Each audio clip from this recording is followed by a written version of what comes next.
আরে চন্দন, কোথায় ছিলি তুই দুদিন? তোর কত খোঁজ করলাম, কোথাও খোঁজ পেলাম না। আগে আমার বোঝা উচিত ছিল পিতামশাই তার একার বুদ্ধিতে এমন কাজ করতেই পারে না। এর পেছনে নিশ্চয় আপনার হাত রয়েছে মাতা। পিতামশাই কখনো তার একমাত্র আদরের রাজকন্যা চন্দ্রমুখীর বিরুদ্ধে গিয়ে কাজ করতো না। দাঁড়া চুমকি, এভাবে চোরের মতো পা টিপে টিপে বাড়িতে ঢুকছিস কেন? আর এতটা সময় তুই কোথায় ছিলি? দাদা, আমার কাছ থেকে দুধ কিনে নিন। এই দুদিন তো আমার থেকেই নিলেন। আমার কাছে দুধ কি খারাপ হয়েছে নাকি বলুন তো? এই দেখুন রাজকন্যা, আপনার জন্য পছন্দ মতো লাল গোলাপ ফুল দিয়ে আপনার মাথায় চুল সাজিয়ে দিয়েছি। কি চমৎকার দেখাচ্ছে। রাজকন্যা, আমরা কিন্তু ইতিমধ্যে রাজপ্রাসাদ ছাড়িয়ে অনেক দূরে চলে এসেছি। এরপর গ্রাম পেরিয়ে জঙ্গলের পথ। আপনি কি সেই জঙ্গলের পথ ধরে আরো দূরে ভ্রমণ করতে যেতে চান? জঙ্গলের সামনের দিকটাতে সব ছোট ছোট গাছ। এখানে ভালো মানের কাঠ আমি সংগ্রহ করতে পারবো না। ভালো মানের কাঠ সংগ্রহ করতে হলে আমাকে জঙ্গলে গহীনে যেতে হবে।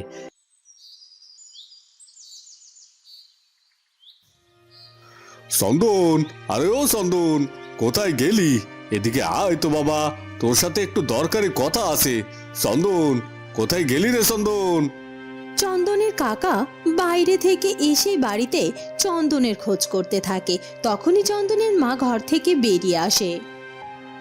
তুমি চন্দনের খোঁজ করছো ঠাকুরপো, কিন্তু চন্দন তো বাড়িতে নেই।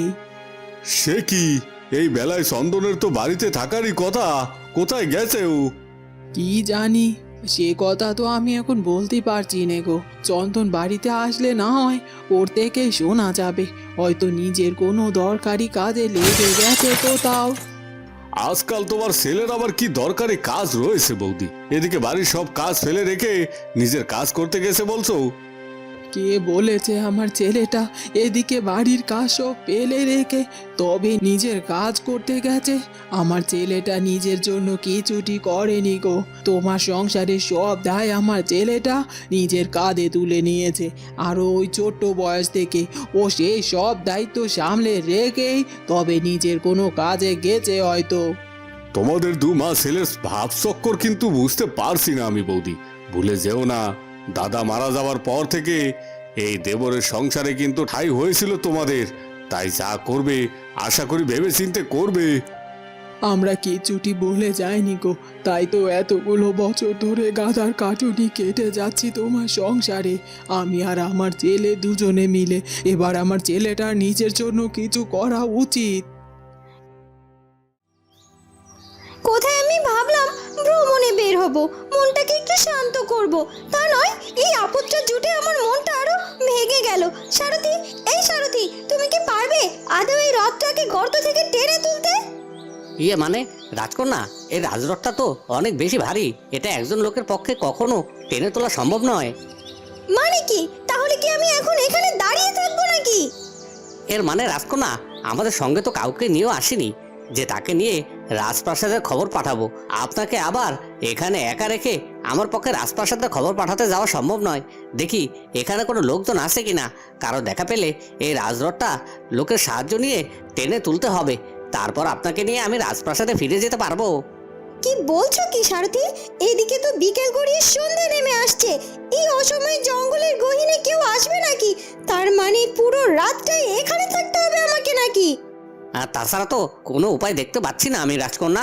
আর হ্যাঁ, একটা উপায় আছে, যদি আপনি পায়ে হেঁটে। কি? রাজকন্যা চন্দ্রমুখী পায়ে হেঁটে এত দূর পথ পাড়ি দিয়ে রাজপ্রাসাদে ফিরে যাবে? না, কখনো এটা হতে পারে না। আজ তো অনেকগুলো কাঠ সংগ্রহ করেছি, আর এগুলো বেশ ভালো মানের কাঠ। এখানটাতে বেশ ভালো কাঠ পাওয়া গেল। আরও কিছুক্ষণ থাকলে আরও অনেক কাঠ আমি জোগাড় করতে পারতাম, কিন্তু সন্ধ্যা নেমে আসছে। এই সন্ধ্যাবেলাতে জঙ্গলে গহীনে থাকাটা ঠিক হবে না। এই গহীন জঙ্গলে এখানে ওখানে বিপদেরা ওত পেতে থাকে। না, আমি বরং এখন এই কয়টা কাঠ নিয়েই বাড়িতে ফিরে যাই। না না, বাড়িতে না, বাড়িতে যাওয়ার আগে জমিদার বাড়িতে কাঠগুলো দিয়ে তবেই বাড়ি ফিরতে হবে। এই কথা বলে চন্দন তার সংগ্রহ করা ভারী কাঠগুলো একটু কষ্ট করে কাঁধে তুলে নেয়। তারপর সে গহীন জঙ্গল থেকে জমিদার বাড়ির দিকে যাওয়ার উদ্দেশ্যে রওনা দেয়। বৌদি কি বলতে চাইছে তার মানে এখন বৌদি চন্দনকে নিয়ে আলাদা হয়ে যেতে চাইছে আমার সংসার থেকে। এতে করে তো আমারই বেশি ক্ষতি। চন্দন যদি আমার পাশ থেকে সরে যায় তবে আমার সংসারে এত বড় দায়িত্ব কে সামলাবে? না না না, বৌদির সাথে সোটে কথা বললে চলবে না। ওদের সাথে নরম হয়ে কথা বলে ওদেরকে আমাদের সংসারে রেখে দিতে হবে। আচ্ছা আচ্ছা বৌদি, তোমরা এত চিন্তা কেন করছো? আমি তো আসি চন্দনের জন্য। চন্দন তো আমারই ছেলের মতো, আর আমার ছেলের মতো বলেই তো আমি ওর উপরে একটু ভরসা করি। আমাদের এত চিন্তা করতে হবে না, বুঝলে তো? যাকে চন্দন যেখানে গেছে যাক, ও আসলে আমার সঙ্গে দেখা করতে বলো বৌদি। এরপর চন্দনের কাকা ঘরে চলে যায়। হঠাৎ করে ঠাকুরপো তার কথার সুর পাল্টালো কেন? ও বুঝেছি, আমাকে আর আমার ছেলেকে এত সহজে ওরা ওদের সংসার থেকে আলাদা হতে দেবে না। এতে করে তো ওদেরই ক্ষতি হবে। চন্দন যদি সরে যায় তবে তো ওদের আয় রোজগার ঘটাই থেমে যাবে। কিন্তু এবার তো আমাকে আর আমার ছেলেকে ভবিষ্যৎ নিয়ে ভাবতে হবে। চন্দনকে এবার আলাদা করে কিছু একটা করতেই হবে।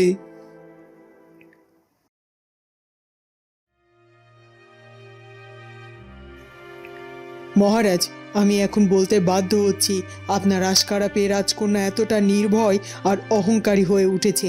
নইলে কি আর সে একা একা এমন সিদ্ধান্ত নিতে সাহস পায়? সব কিছু হয়েছে আপনার জন্য। আপনি যদি শুরু থেকে রাজকন্যাকে এতটা লাই না দিতেন তাহলে রাজকন্যা এভাবে গড়ে উঠতো না। এখন সব দোষ আমার, তাই তো? হ্যাঁ, আপনারই তো দোষ। আপনার রাজকন্যা এমন হয়েছে শুধুমাত্র আপনারই লাইফে। আচ্ছা, সে যা হবার হয়েছে। এখন তুমি আগে এটা বলো তো, রাজকন্যা কখন ফিরবে? সে কথা কিছু বলেছে? রাজকন্যা কোথায় গিয়েছে, কেন গিয়েছে সেটা কিচ্ছু বলে যায়নি মহারাজ। তাহলে ফিরে আসার কথা উঠছে কেন? তাহলে তো এটা ভারী চিন্তার বিষয়। সন্ধে হয়ে এলো, এখনো রাজকন্যা সারথীকে সঙ্গে করে ফিরে এলো না রাজপ্রাসাদে। কোথায় গেল রাজকন্যা? জানি না মহারাজ, আমি কিচ্ছু জানি না।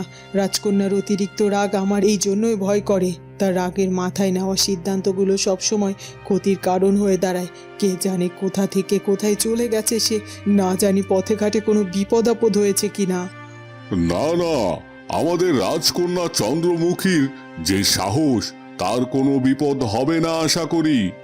সেটা যদি না হয় তাহলেই তো ভালো। এ তো ভারী অসম্ভব কাজ। রাজকন্যা তো কিছুতেই বুঝতে পারছে না। আমার মতো সামান্য একজন মানুষের পক্ষে এই রাজরথ এই গর্ত থেকে টেনে তোলা সম্ভব নয়।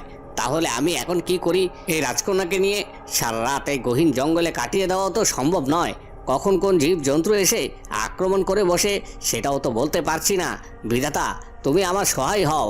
দয়া করে কোনো জীবজন্তুর যেন না চলে আসে আমাদেরকে আক্রমণ করতে। ধীরে ধীরে তো রাতের অন্ধকার নেমে আসছে। এই রাতের অন্ধকারে গহীন জঙ্গলে আমি মোটেই সুরক্ষিত নই। আমি তো মনের ভুলে তাড়াহুড়ো করতে গিয়ে আমার সঙ্গে করে কোনো ধাতব জিনিস বা ধারালো কোনো তলোয়ারও নিয়ে আসিনি। তাই কোনো বিপদে মোকাবেলা করারও আমার পক্ষে সম্ভব নয়। সারথীকে যতই ধমকায় আর যাই করি না কেন, মনে মনে আমারও তো একটু ফুটো ভয় হচ্ছে। এখন আমার মনে হচ্ছে এখানেই জঙ্গলে অপেক্ষা না করে প্রথমে পায়ে হেঁটে জঙ্গল থেকে বেরিয়ে গেলেই বোধহয় ভালো হতো। এখন তো ধীরে ধীরে রাত ঘনিয়ে আসছে। সারথী, বলছিলাম যে চলো, আমাদের বোধহয় জঙ্গল থেকে বেরিয়ে যাওয়াটাই ভালো হবে। আপনি পায়ে হেঁটে যেতে রাজি হয়েছেন রাজকন্যা? এটা আপনি সঠিক একটা সিদ্ধান্ত নিয়েছেন। চলুন, এই জঙ্গলে যখন তখন বিপদ হতে পারে আমাদের এখন এখান থেকে চলে যাওয়াই ভালো। হ্যাঁ, সেটা বুঝতে পেরেছি বলেই তো বলছি, চলো এখন আর দেরি না করে এখান থেকে শিগগিরই চলো। এরপর রাজকন্যা রাজরথ থেকে নেমে আসে আর সারথীকে সঙ্গে করে জঙ্গলের ভেতর থেকে বেরিয়ে যাওয়ার জন্য হাঁটতে শুরু করে। রাজকন্যা হেঁটে কিছু দূর আসার পর হঠাৎ করে এক হিংস্র সিংহ আক্রমণাত্মক চোখ নিয়ে তাদের সামনে এসে দাঁড়ায় আর হিংস্রভাবে গর্জন করতে থাকে। কি বলছো কি গো?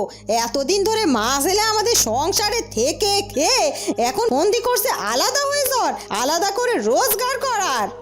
হ্যাঁ, বৌদির কথা শুনে তাই তো মনে হলো। চন্দন যদি ওর মাকে নিয়ে আমাদের সংসার থেকে আলাদা হয়ে যায় তাহলে আমরা সত্যি সত্যি বিপদে পড়ে যাব গো। বললেই হলো নাকি?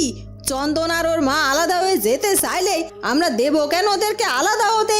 এতদিন খাইয়েছি পরিয়েছি কি আর এমনি এমনি নাকি গো? এই যে এইসব কথাগুলোই বলা যাবে না ওদেরকে, বুঝেছো?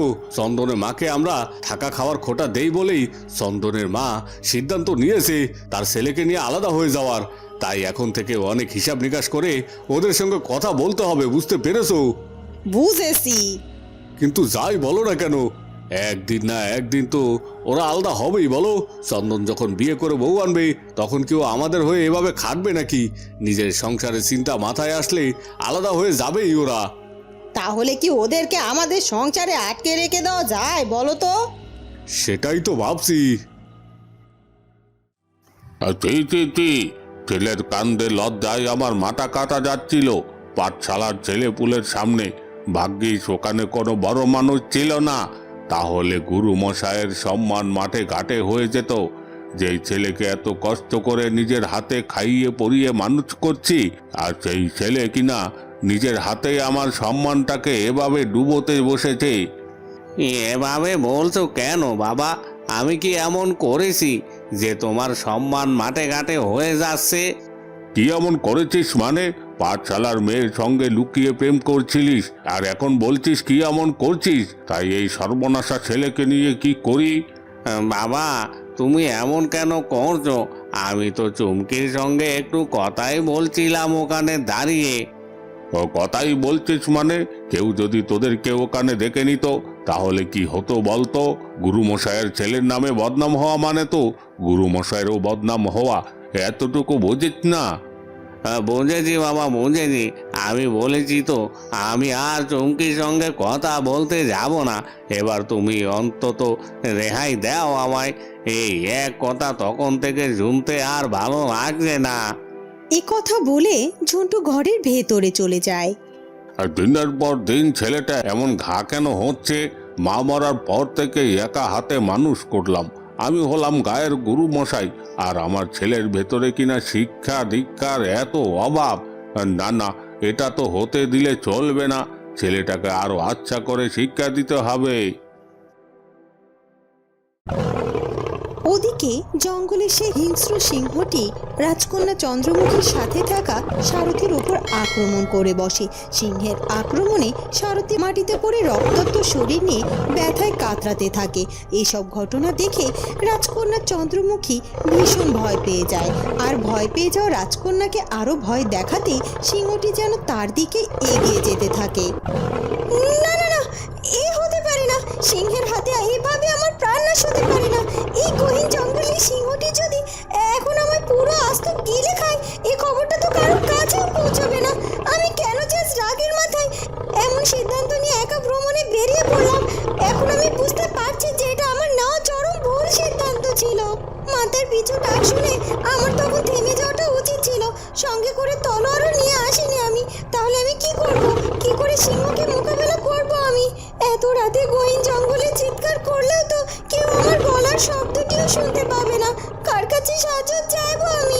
রাজকন্যা চন্দ্রমুখীর মৃত্যু এইভাবে হবে এটা আমার জানা ছিল না। আহ আহ আহ রাজকন্যা, আপনি অন্যদিকে দৌড়ে পালিয়ে যান। সিংহটি আমাকে হত্যা করলেও আমি আপনার কোনো ক্ষতি হতে দেব না। আহ আহ এই সিংহ, তুমি আমাকে এসে আরো আঘাত করো, প্রয়োজন হলে আমাকে খেয়ে তুমি তো আমার ক্ষুধা নিবারণ করো, তবুও রাজকন্যার দিকে এগিয়ে যেও না। সিংহটি যেন কোনো কথায় কান না দিয়ে রাজকন্যার দিকে এগিয়ে যেতে থাকে। রাজকন্যা চন্দ্রমুখী এবার ভয়ে চিৎকার করে ওঠে, বাঁচাও, বাঁচাও, কে কোথায় আছো? বাঁচাও আমাকে, বাঁচাও। কোনো মেয়ের গলার আওয়াজ শুনতে পেলাম মনে হচ্ছে। আমি একই দৃশ্য দেখতে পাচ্ছি, কেউ সিংহর কবলে পড়েছে।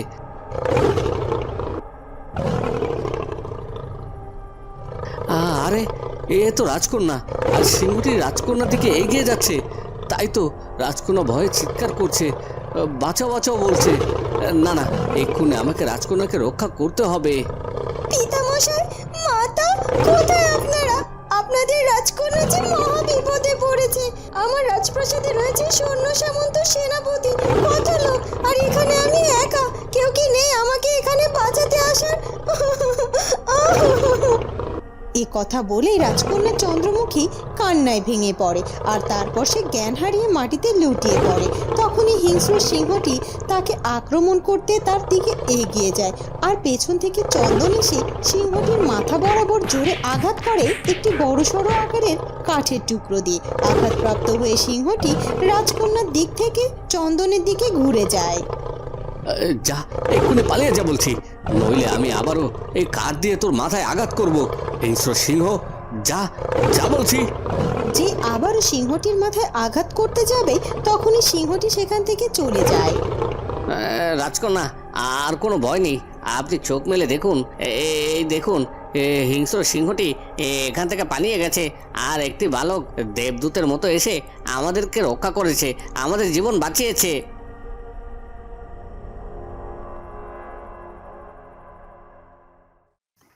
আপনি দয়া করে শান্ত হন রাজামশাই, আপনার শরীরটা ভালো নয়।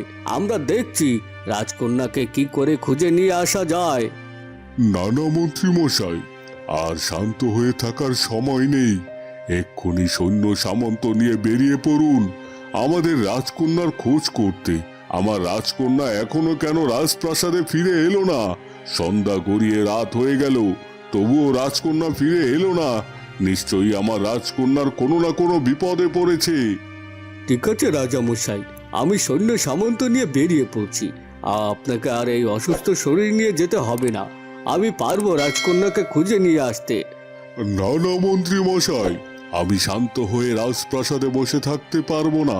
আমার রাজকন্যাকে পাওয়া যাচ্ছে না, হয়তোবা বড়সড় কোনো বিপদে পড়েছে আর আমি হাত গুটিয়ে বসে থাকবো। না না না, এ হয় না। আপনি সৈন্য সামন্ত জোগাড় করুন, আমি আপনার সঙ্গে করে যাব আমার রাজকন্যার খোঁজ করতে। বন্ধুরা, কি হতে চলেছে এরপর সেটা জানবো আমরা চন্দ্রমুখী গল্পের পরবর্তী পর্বে। আর আমাদের আজকের পর্বটি ভালো লাগলে অবশ্যই আমাদের চ্যানেলটিকে সাবস্ক্রাইব করে দিও। দেখা হবে নতুন পর্বে। ধন্যবাদ।